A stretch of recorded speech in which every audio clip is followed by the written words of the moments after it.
What's up? Today I'd like to share with you an absolutely winning line for white. Statistically it is proven, and I'm going to share with you today exactly how you can use it. It starts off with the move knight to f3, and even if you don't normally play this move, don't worry, as it anyway will get your opponent where you want them to be. Now, black can't play e5, or else this pawn will be captured by your knight from f3, so they are likely to play pawn to d5, and in the vast majority of the games they do. And then you push the pawn to e4, which comes as a big surprise, as it looks like you're just sacrificing the pawn for nothing. And I think it's called the Tennison Gambit. It's not something brand new in the chess theory, but later on people play wrongly, and that is why this opening has a rather bad reputation. But I'm going to be showing you the hidden attacking line that most players are unaware of, and again, I'm going to be showing you exactly how you can win after most common responses of black. But before we get right into it, let me also thank you. Recently we reached the milestone of 150,000 subscribers on our YouTube channel, and it wouldn't be possible without your support, so thank you very much. I also wanted to give something back, and that is why we're having a giveaway. And the two lucky winners will win the Super Pack, which is a collection of my lifetime's work, one of the most valuable things you can get to improve your chess. And its normal value is $1,665, but the two lucky winners will get it for free. And the participation is really simple. It is for our subscribers, so first of all, you gotta be subscribed to the channel, and secondly, leave a comment down below stating your favorite chess player of all time. That is it, and in the next video, I'll announce the winners. Thank you guys very much once again. Alright, going back to our opening, black is likely to take the pawn here, and then you go knight to g5. It looks like you are aiming to take the pawn back, and therefore black will probably protect it either by playing their knight to f6 this way, or maybe by playing bishop to f5. But it does not really matter, as it will lead to the same position anyway. So let's say they go knight f6. You continue with knight to c3, adding one more attack to the pawn, and therefore they are likely to protect it once again. That is why I said previously that it doesn't matter whether they put the knight first or the bishop first, it comes to the same position anyway. Then you follow up with bishop c4, hitting the f7 square, as it's now attacked both with the knight and with the bishop. Therefore, black will close this diagonal, and then at this point most players are trying to play queen to e2, aiming to get this pawn back on e4. But that's not the point of the gambit. The point of the gambit is not to try to get back the material that you sacrificed as soon as possible. It's actually the opposite. It is that you're sacrificing some material to get some attack, to get ahead in development.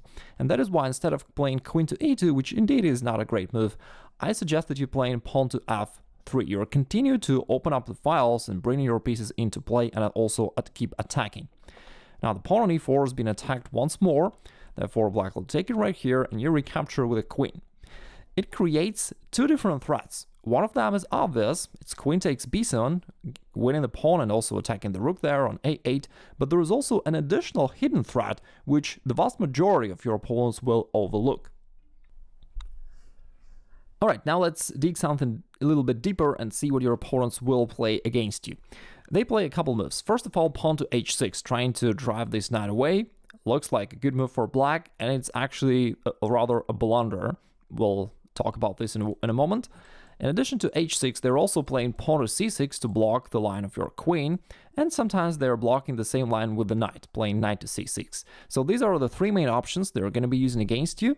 Let's analyze them one by one so that you're prepared all around. If they play the move h6, which looks like a good attacking move, pushing your knight back, then it's, like I said, pretty much of a blunder, as they're not only overlooking your main threat, but they're actually asking you to execute it. And therefore, in this case, you're definitely free to say this.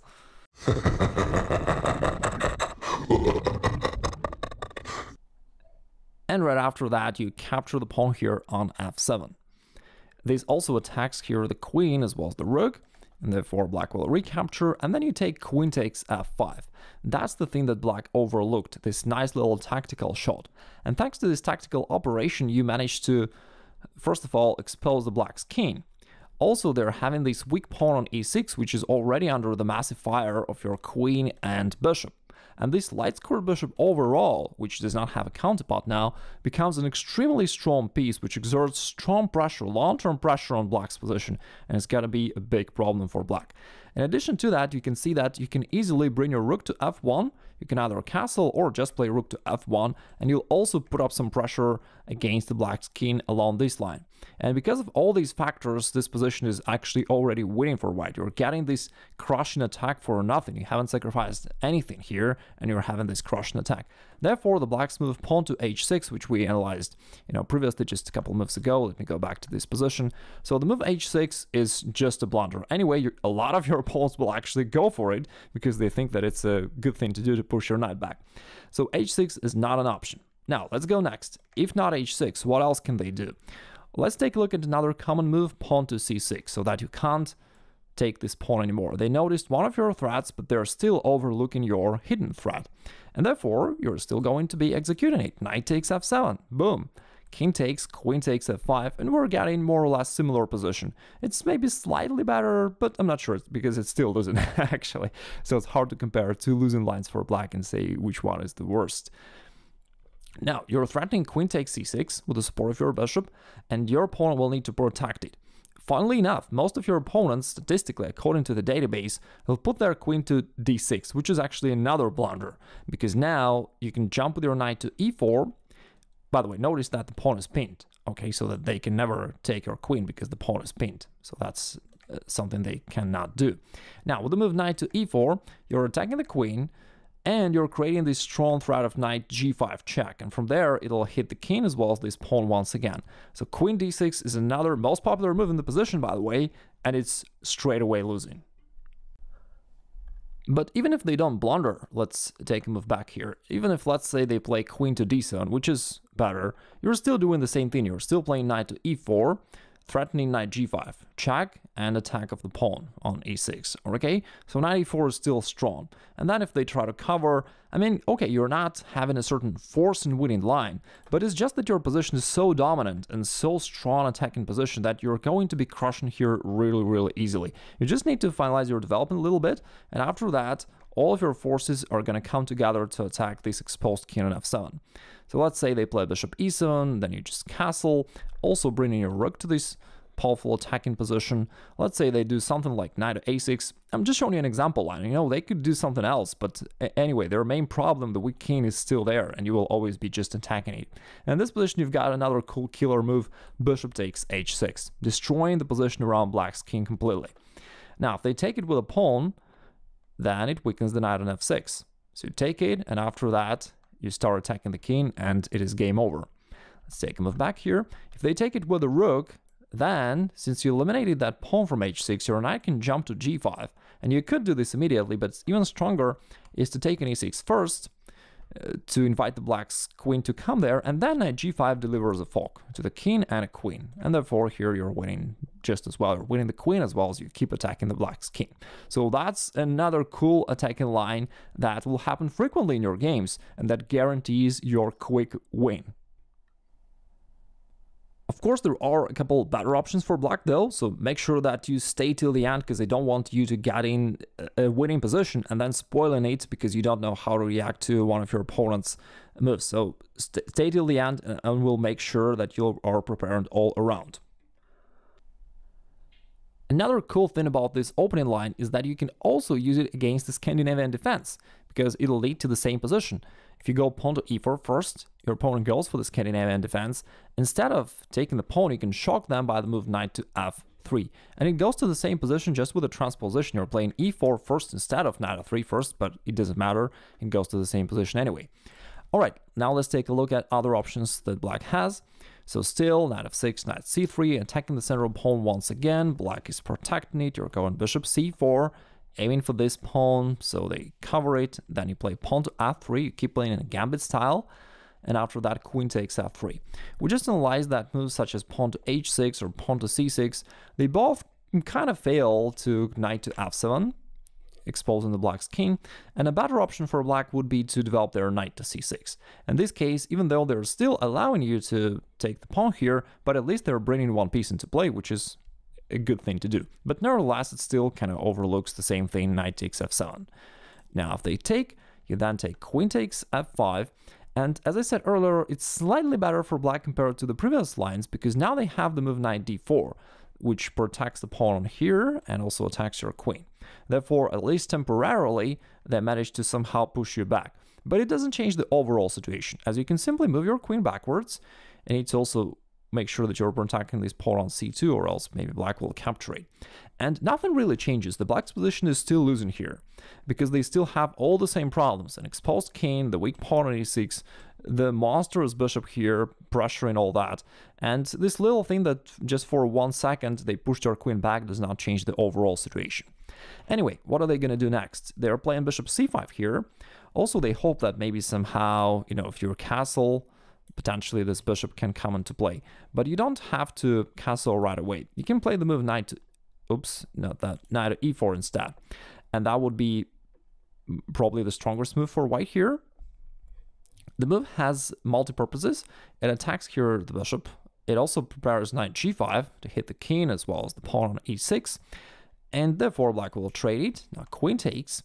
And basically you're putting your queen back to an extremely active position where it attacks everything.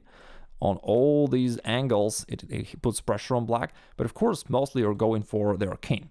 Now, what can they do? They're likely to play rook to e8 to protect the pawn and trying to hide their king back. But this is only a dream, which will never come true. And in this position, I think the simplest way to go is just to play pawn to c3. Maybe not the strongest move objectively, but it's simple and it's good enough to win the game for you, right? So let's not overcomplicate and just push pawn to c3. Attacking the knight. In this position, funnily enough, some of your opponents will try to cover their weak h-zone square and will move their knight to f5, which is a funny thing because they blunder the same tactics once again. Here comes queen takes f5, once again taking advantage of this pain. So that is just losing, but it's funny because a lot of your opponents will overlook the same tactical motif twice within the same game. But even if they go back to c6, it doesn't really help. You're pushing pawn to d4 to also push their bishop back, and after that you just happily grab this pawn on h7. Alright, they protected the pawn on e7 on e6, so you can win another pawn instead. And now you can see that the black's king is going to be checkmated, or at least it's going to be in a big trouble very soon.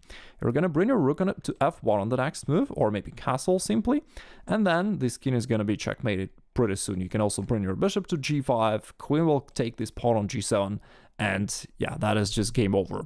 And that is actually the main line, something that your opponents will play most frequently. As you can see, it's a straightforward win.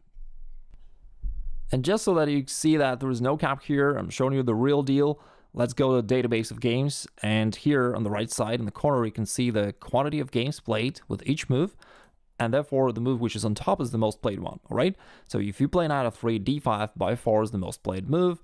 Then you play this sudden move pawn to e4, they're likely to take it, you go knight g5, here they either play knight f6 or bishop f5, which doesn't really matter, you follow up with knight to c3, they play bishop f5, again the vast majority of players, and here instead of queen e2, which is something that they do, you go for bishop c4, pawn to e6, and once again instead of queen e2 trying to get the pawn back, you're going for the gambit line pawn to f3.